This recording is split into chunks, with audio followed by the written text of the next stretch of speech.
The Turbo Boost event is starting in a couple of days here, and I want to talk about kind of what's coming with it and what it's going to mean for Mythic Plus and kind of I guess PvE as a whole. The Turbo Boost event is an interesting kind of phenomenon that Blizzard is doing. I am interested to see how it's going to play out, but what Blizzard is trying to do here is they're trying to incentivize players to continue playing or come back to continue progressing their characters. So as you can see here, our Mythic track gear is actually going to go up 2 full tracks, or have the potential to go up 2 full tracks. As you can see, I can go technically up to Mythic track 8s, which means that we're going to be gaining, give or take, 6 item levels on top of our Mythic track gear when it's maxed, and it's also going to work with hero track gear. As you can see here, it's going to be 3 of 8 instead of 3 of 6. On top of this, Blizzard is also uncapping crests. If you come to your currency tab, you're going to see here that there is no cap. There is no 90 crest cap anymore.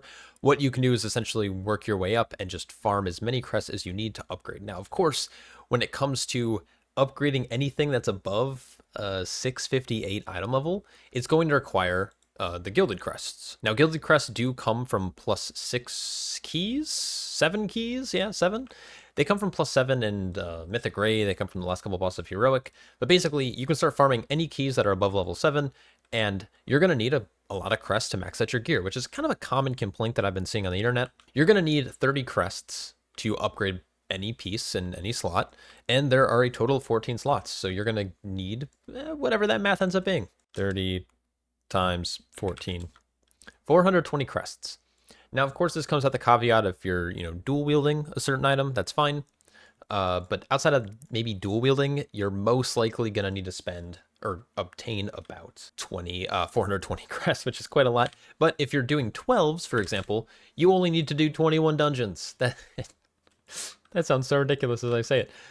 So this isn't, yes, you can definitely degenerately farm 12s. As long as you're timing them, you're going to be getting 20 crests per run. And it's going to allow you to basically max out your gear. Now, this is really cool for a couple of reasons.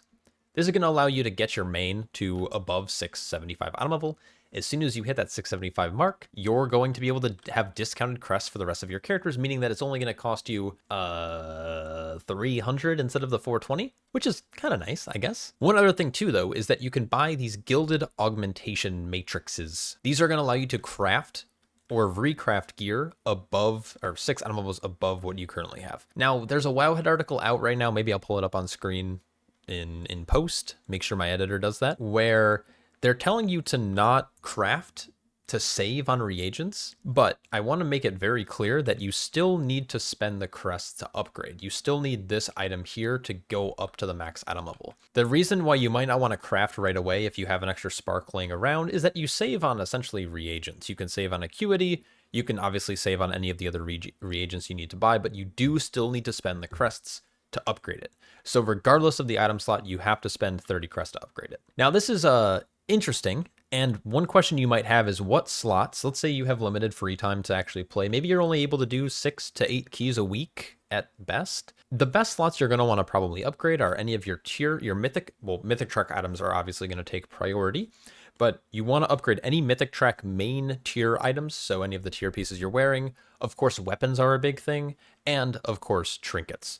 So these would be the priority, depending on the amount of time you would do. I would personally recommend upgrading armor first, as it generally has the most amount of stamina for a tank, but there's obviously arguments to upgrade trinkets and weapons first. Now, of course, with them being uncapped in terms of crests, it doesn't really matter because you're eventually going to upgrade everything. But if you're looking for more direct or the biggest power in terms of your upgrades, weapons, main slot pieces like legs, shoulders, helm, chest, and of course, trinkets are going to be probably the most powerful. And after that, all this other stuff is kind of tertiary. So what does this mean for Mythic Plus?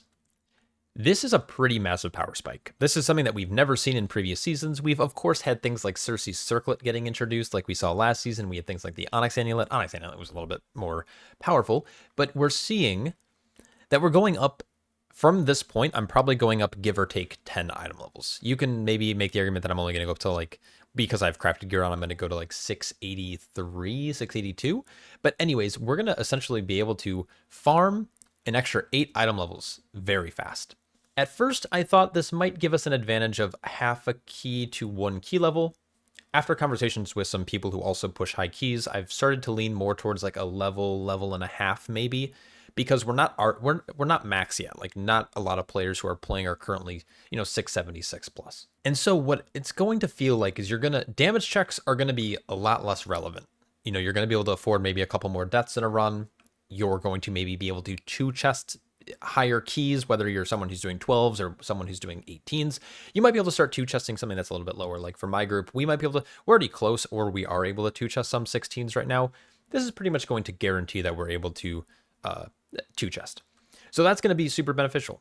It's also going to make damage checks in progression keys a little bit easier to hit. But the reason why I'm really kind of focused on damage checks versus anything else is because I think damage is what we're mostly getting provided, is along with like throughput from the healer, which is going to be important on some fights like Candle King, for example. Candle King requires a crazy amount of throughput for healers, or for the group, I guess. But it doesn't scale as well as stamina. And that's the reason why I don't think it's going to go up too much beyond maybe a level and a half, is because while one-shots don't exist as much as they used to, there is a point where the throughput check that's required, or the amount of damage that's being done by that key level, will actually just end up falling short, because your stamina is not going up by an extra multi-million amount. It's going up by really not that much with 10 item levels compared to the main set you're getting comparatively. So I think keys are still going to be difficult, especially at the higher end, making sure you're landing kicks, making sure you have the execution on certain boss fights down, defensive usage. All of these things are still going to be relevant for the highest end of play. Of course, the best groups in the world are going to be able to execute pretty well, so this is going to benefit them.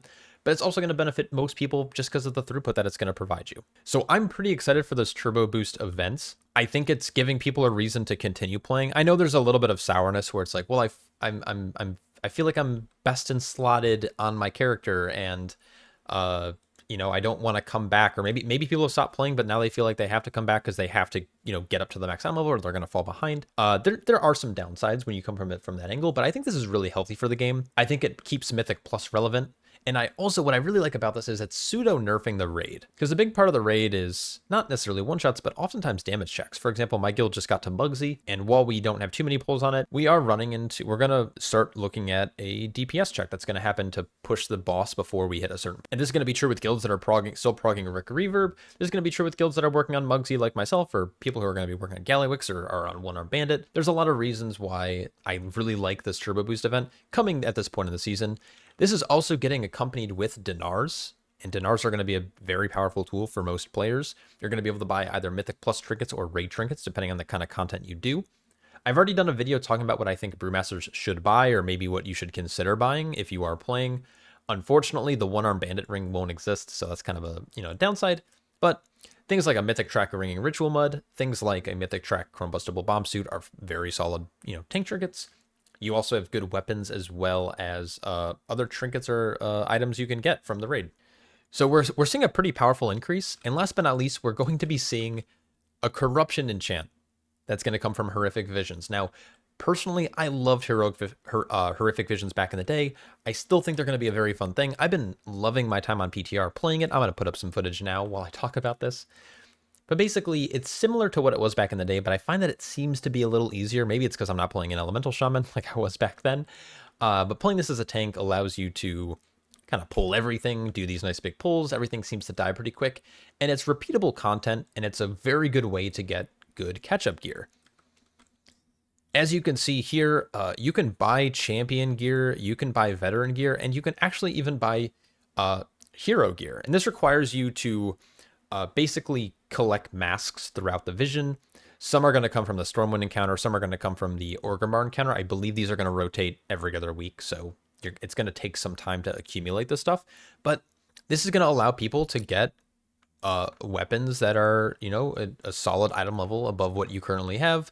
And from finishing the visions, you actually get gear as well. So you can get veteran track and champion track gear, which is really cool. And eventually, what's kind of nice is you can buy this thing called the Warbound Purifying Kit, which allows you to then trade, this gear becomes Warbound, and you can trade it to your alts. So if you're progressing on your main, you can buy the champion kit, so you're able to send champion gear to your alts. So I think the Horrific Visions are going to be a very nice kind of increase. Now, when it comes to the enchant specifically for the helmet, Blizzard has been buffing and tuning these things like crazy, or nerfing them in some cases. You're going to want to try to unlock, obviously, the epic version of this, which is going to take you a couple quests to complete. But what's interesting about this is they actually end up doing a lot of damage. And for tank specifically, it's kind of between Void Ritual and Echoing Void. Both are going to have different pros and cons to them. I've been playing a lot with the Echoing Void, and it's actually doing a fair bit of damage, so I'm pretty excited to have this.